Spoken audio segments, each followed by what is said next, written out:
Hey nerds, Farmer Jesse here. Welcome to Growers Daily, your daily dose of ecological farming insight. It is Tuesday, June 10th, 2025, National Herbs and Spices Day, says Google, so that's fun. And today we're going to walk on garden beds, or not, give a shout out to the woods and rotating crops in tight spaces. So let's do it.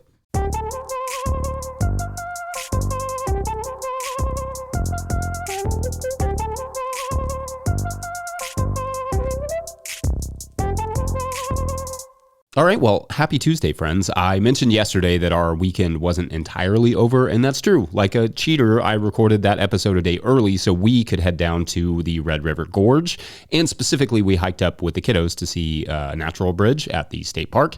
Now, Red River Gorge is famous if you're a climber. Almost no matter where I go in the country, when people learn that I'm from Kentucky, they want to talk about Red River Gorge, which is a nice change because everyone else in the world knows Kentucky for chicken or horse racing. And I'm going to do a little shameless Kentucky plug here. This love of Red River Gorge is totally earned. The gorge is just like such a cool area of our state.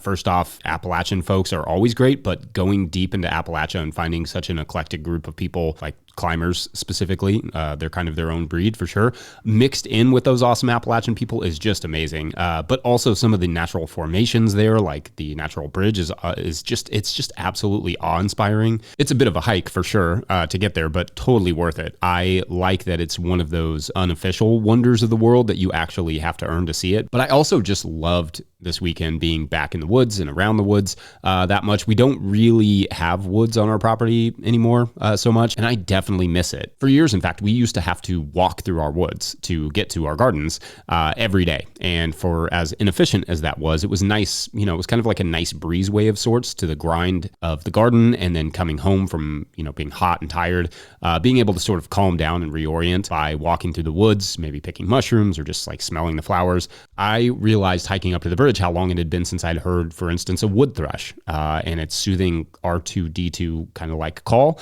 I remember the smells of the woods, especially right now with wildflowers blooming. I remember hunting mushrooms and how often when hiking through old woods, you would see plants you didn't recognize, interesting fungi and lichen. There's a reason why forest therapy or forest bathing, often referred to as Shinrin-yoku in Japan, where they also probably pronounce it correctly. Anyway, there is a reason that's a thing. The woods isn't just a nice place to be. It's a great place to help manage your health, both mental and physical. There have been links to studies showing improvement in things like hypertension. So also, of course, light exercise is light exercise. So that's good for you too, and being in the woods. But that's not just conjecture. There is growing scientific evidence that the woods help lower stress and could be potentially utilized for things like depression.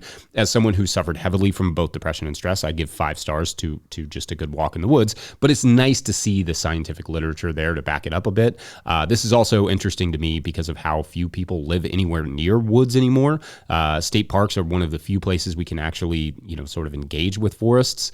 Quoting one review of the literature, quote, "Studies have found that people living in urban areas are more likely to suffer from poorer health than people living in rural areas. Moreover, mental health disorders are more prevalent in urban populations. This is especially true for depression," end quote. We definitely need nature in our lives, but specifically we need some woods. As a species, we spent much of our evolution wrapped up in the woods. We are, in many ways, woodland creatures. We need national forests and parks, but we also need just like green space in general. There is a reason that some of the most expensive real estate in the world is currently a park. New Yorkers would flat out riot if you got rid of Central Park. And I think a big part of that is just because it makes people feel better to be in that park. I was thinking about this too, because so much of the health world focuses on things that you should or shouldn't be eating for your health. But in my opinion, not nearly enough of the environment around us is considered. We know air pollution, for instance, contributes to everything from asthma in adults and children to heart disease, to lung cancer and strokes. We know people are generally happier outdoors, and that being around water, in fact, of which there is plenty at the gorge, by the way, has been shown to be beneficial to mind and body alike. And obviously, we are seeing how forests can reduce stress and depression and potentially things like hypertension. In essence, the environment's role in our health cannot be extracted from what we eat, and the health of those sort of quote-unquote natural spaces is of equal importance to the quality of that sort of mental or physical health. To me, health advice that doesn't embrace environmentalism is just woefully incomplete. So anyway, if you're feeling down, I might recommend a national forest. And if you're feeling down near Kentucky, the gorge has many nice hikes. Also, there is almost no cell service there, which is a nice bonus for the old brain to get away from all that for a bit. Instead, maybe bring a friend to hike with, or, your children. That's not the worst idea. Strong relationships being another thing closely associated with good long-term health, according to the 80-year Harvard study of adult development anyway. Well, I hadn't fully intended to just go down that path for the whole first segment, but here we are. So let's take a quick break. And when we come back, what constitutes a crop rotation when you can grow year-round on tight spacing? That'll make sense in a minute. BRB.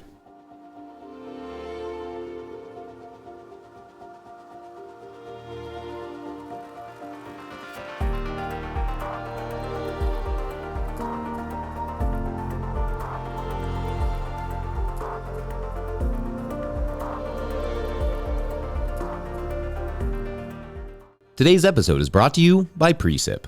Precip is billed as the easiest way to keep track of rainfall, and that is true, but it is a lot more than that. Sure, you can open the app and immediately see accurate rainfall totals, but you can also save locations to see historical rainfall totals, wind speeds, and all sorts of other nerdy details. Their radar-based technology means you can ditch the rain gauge. I usually have to do that anyway because the kids find a way to smash it with a baseball bat. You can ditch the rain gauge and start tracking rain and other growing conditions all on your phone. Click the link in the show notes to find out more. Today's episode is also brought to you by Farmhand. If you're listening to this, you probably found 5 rare minutes to breathe. But what got pushed back further down the to-do list to make that happen? If it's your CSA newsletter, you're not alone. Farmhand's new newsletter builder was made for busy farmers. It automates weekly emails, drives add-on sales, and makes it easy to keep your customers in the loop without spending hours behind a screen. It launches this summer, but our listeners can request early access now. Visit farmhand.partners/no-till. That's farmhand.partners/no-till. All right, back to the show. If you, the listener, are enjoying this podcast, getting even a small amount of value from it, consider supporting our work over at patreon.com/no-till-growers. I will try to get to questions from everywhere that questions come in, but I will always get to your Patreon questions. Now, today's Patreon question comes from Patreon member Dwight Yoder, who writes, quote, "Here in Mobile, Alabama, zone 9A, I grow crop progressions more than successions." Like that term. All soil is occupied all year. A typical bed would progress from corn or tomatoes to cowpeas to carrots to lettuce, or perhaps from spinach to okra, melons to butter beans to carrots. Not many things stay in the ground more than 3 months. Does this count as crop rotation? I grow so many different crops in such a relatively small space that within about 2 years, a crop needs to occupy the same place once again. By that time, 7 other crops have grown in that space, end quote. Thanks, Dwight. Great question here. And this is definitely where things get a little murky on the crop rotation front. All right, so essentially the question is, what constitutes crop rotation? Especially in a warm climate like that, where you can pretty much grow all year, the summer likely being the harder time than the winter, but also where your space is limited and you have to eventually grow the same crop family in the same space within a couple years. There is no straightforward perfect answer for this. Many, if not most, agronomists recommend a 3-year crop rotation for organic production because that is when the bulk of the soil-borne pathogens will not present the same level of concern. Some people say as many as 7 or 8, but in healthy soil, these pathogens are less of a concern. But if you have one pocket of your soil that cannot suppress said disease, then that disease could suddenly demolish your tomato crop or whatever it may be. Now, the range of other crops you were sticking in between those 2 crops, plus the warmth you were dealing with, will likely disrupt the disease potential, especially if you were also addressing fertility issues, at least with some well-made composts. Generally speaking, though, it's those sort of deeper rooted crops, the longer season crops like peppers and tomatoes that are going to be, the bigger concern because of the number of pathogenic organisms that can survive on the roots. But I would say if you were getting 2 years before rotating back into that crop and you're managing your soil well, you should be good to go there. Most tunnel growers, in fact, will tell you they have their tomatoes and cucumbers on a 2-year rotation in those beds, similar to what you're dealing with. Some don't rotate at all, which I don't really recommend for reasons we've discussed before, but mainly include a loss of yield and increase in disease potential. Over time, especially in tunnels where disease buildup can be a challenge, they may see some declines in yields, but if the soil is healthy and fertility is managed well, it is possible to keep that rotation going for many years and not have any issues. We have done it on our current farm since 2020, which isn't a huge sample size yet, but the tomatoes are back in the same bed they were 2 seasons ago and will be there 2 seasons from now. A bunch of lettuce, tomatoes, arugula, and carrot rounds will break that up for me. However, we still take precautions. This is one reason I've invested so much energy in grafting.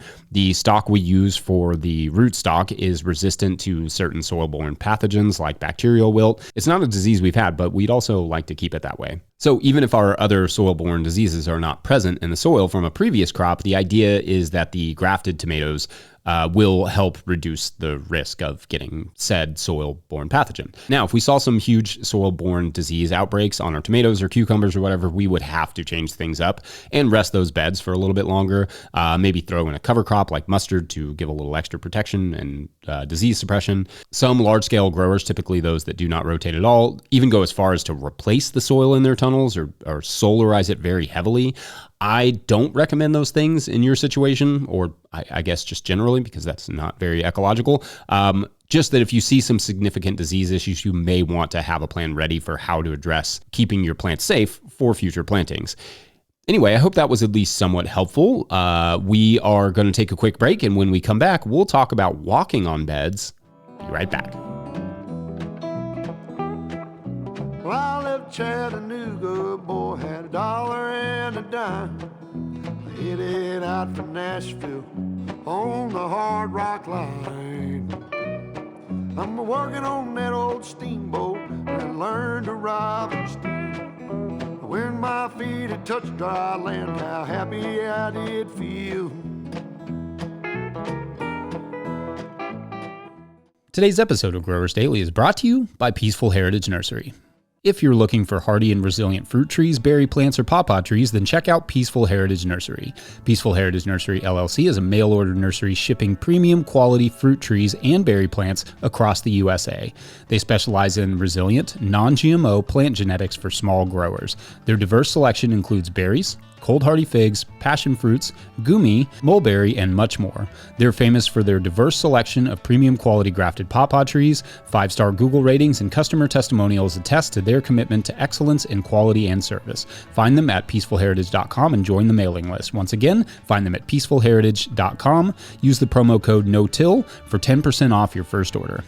Today's episode is also brought to you by FarmRaise. Still struggling with your balance sheet? Your lender's asking for a balance sheet and you're stuck with a spreadsheet mess or guessing your numbers? FarmRaise Tracks takes the stress out of farm finance. With one click, you can generate an accurate, up-to-date balance sheet that shows your assets, liabilities, and equity. No accounting degree required. You'll be ready for loan applications, tax season, or just a clearer picture of where your farm stands. Join thousands of farmers using Tracks to build stronger businesses. Get 20% off with code NOTILL20 at farmraise.com for the lifetime of your membership. All right, back to the show.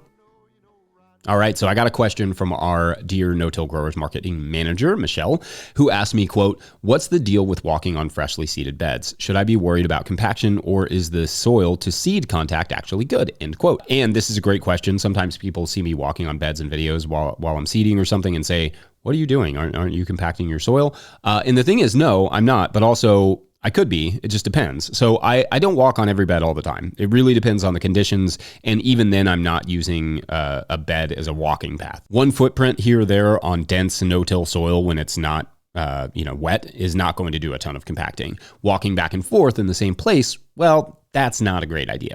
A foot sinking deep into the loose tilled soil, also not great.